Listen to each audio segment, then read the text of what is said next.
stop tampering with the spell. Oh my god. Stop talking!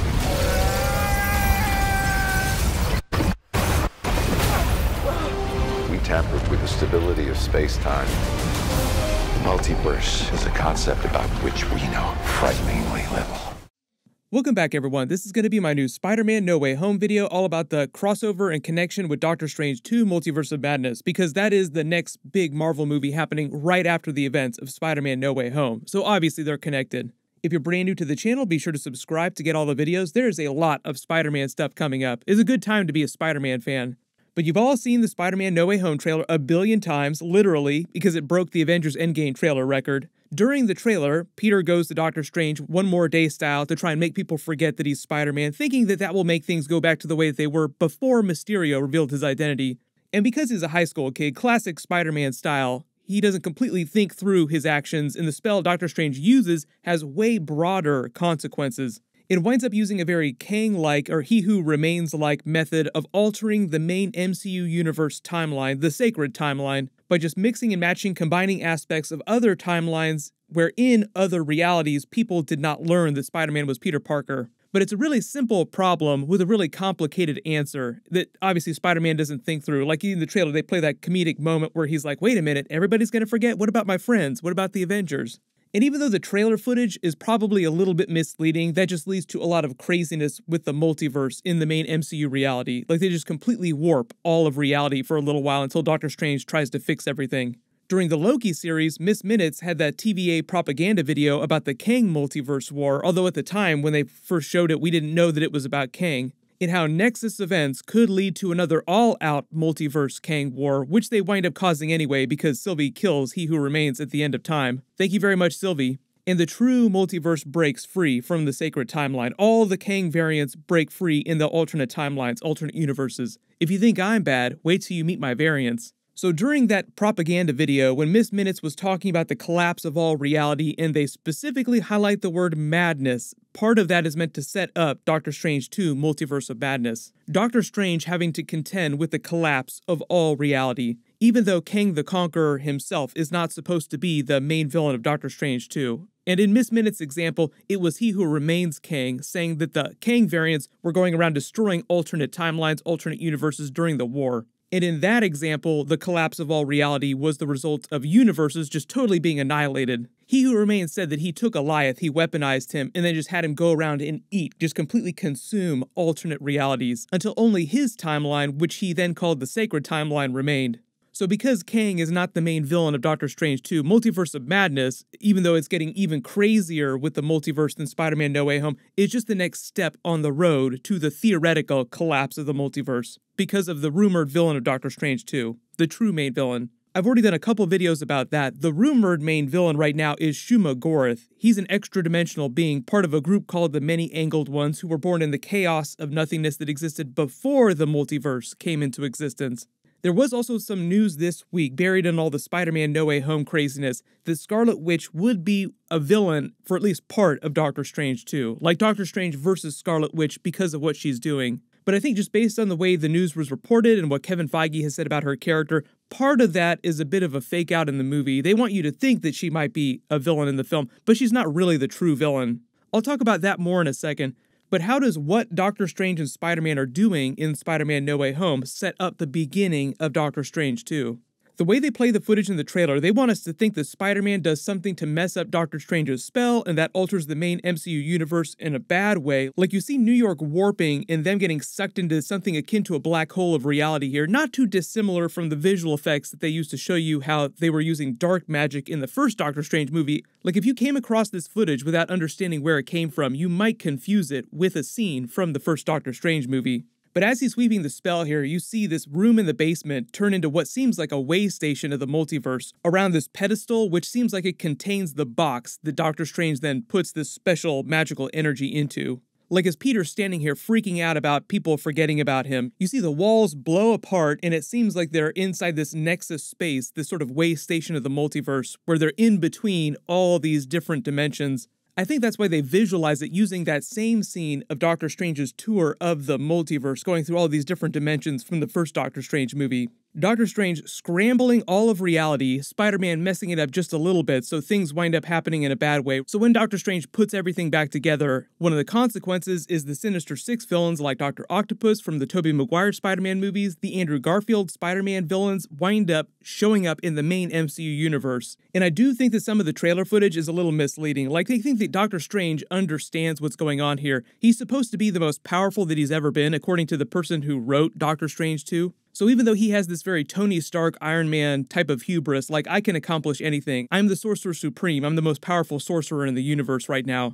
Even though it seems like they derped things while the spell is happening, he starts yelling at Spider-Man, "Stop messing with the spell." He's not in the entire movie, he's only in a couple really big scenes for what you see playing out in the trailer. Like, we're getting a preview of almost his entire story arc during the trailer. Like, what you see in the trailer is pretty much all of him in the film. But all told, he's probably only in the movie for like 15 to 20 minutes tops.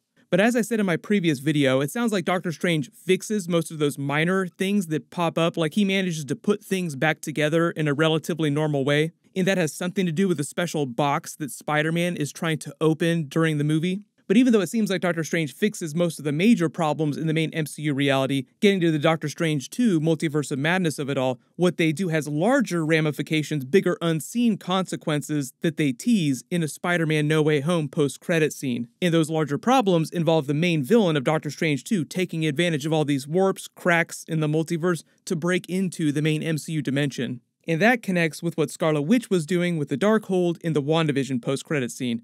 I'm not expecting a lot of Scarlet Witch to show up during Spider-Man No Way Home, but she is sort of the thing that connects all this because it's her messing with the Darkhold that sort of sets a lot of this off too. So if she does show up during Spider-Man No Way Home, it's probably not going to be till the post-credit scene. But during Spider-Man No Way Home, the multiverse problems that they create are mostly about dealing with these really dangerous Spider-Man villains all coming from alternate universes, but it's still very much just dealing with the Sinister Six team-up. During Doctor Strange 2, as the title implies, he's dealing with a literal and metaphorical huge upgrade villain on par with Dormammu coming from an alternate dimension, threatening the collapse of all reality in a slightly different way from what was happening in the Kang Multiverse War during the Loki series. That's still going on in the background too. But getting to that news about Scarlet Witch becoming kind of a villain for a little while, I think based on what's being reported and the way Kevin Feige has talked about her after WandaVision, they don't want to completely demonize her character or throw her under the bus, but they're sort of playing on that idea that she has been a villain at various times or an antagonist in Marvel Comics where other characters have had to deal with her just going completely off the rails and being super, super OP. During WandaVision, Agatha Harkness said that inside the Darkhold, it spoke of her being more powerful than the Sorcerer Supreme. So Scarlet Witch is playing with power and magic she doesn't fully comprehend yet, and she's trying to get her children, Billy and Tommy, back. Those are the stakes that they set up in that WandaVision post-credit scene. And I think the idea that they wanted to establish is that she'll just steamroll anyone who gets in her way, including Doctor Strange, who definitely would not want someone running around with the Darkhold. Elizabeth Olsen said that one of the reasons why she took off so quickly at the end of WandaVision, before the police showed up, was also to avoid having to answer questions about what she did. And I did talk about all the deleted Doctor Strange scenes because he was going to show up. And so they wanted to instill this idea that she wanted to get away so that she could study from the Darkhold without having to answer Doctor Strange's questions as well. Because had he have shown up, there's no way that he would have left the Darkhold with her. I'll link some of those WandaVision deleted scenes with Doctor Strange down in the description below. I've already done a bunch of videos about those. And I've talked about this in previous Doctor Strange videos, but Wanda uses chaos magic to power her spells. Shumagorath, for instance, is called the Lord of Chaos in the comics. And even though he isn't the person who created the Darkhold in the comics, it sounds like Marvel is just mixing and matching some backstories for what's happening in the movies. One of Shumagorath's go-to moves is controlling the minds of other people, manipulating them into helping him enter the main Marvel dimension. So people are saying that Scarlet Witch is going to be fighting people, including Doctor Strange during the movie. I think the connection is that she's being manipulated by Shumagorath, who's using her children to sort of bait her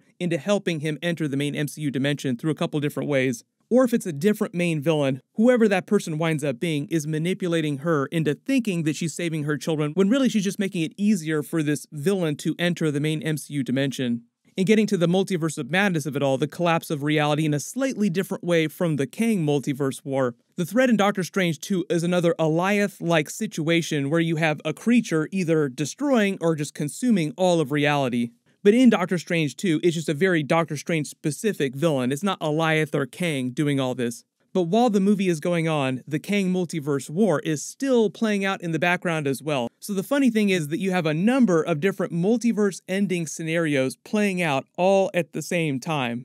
How apropos that the title of the movie is Multiverse of Madness. So it's implied, though, that just like at the end of Spider-Man No Way Home, at the end of Doctor Strange 2, they also do not completely fix the multiverse. Like, Doctor Strange manages to save the main MCU dimension, but the multiverse war that the Kang variants are waging is still going on, that they'll continue to deal with during Loki Season 2 and then Ant-Man 3 Quantumania. So it's this whole idea of escalation, like things get crazy with the multiverse during Spider-Man No Way Home, but it's still relatively ground level. Then it gets way more cosmic. During Doctor Strange 2 Multiverse of Madness, things get even worse. And then by the time we get to Ant-Man 3 Quantumania, you finally pay off this true Kang multiverse war.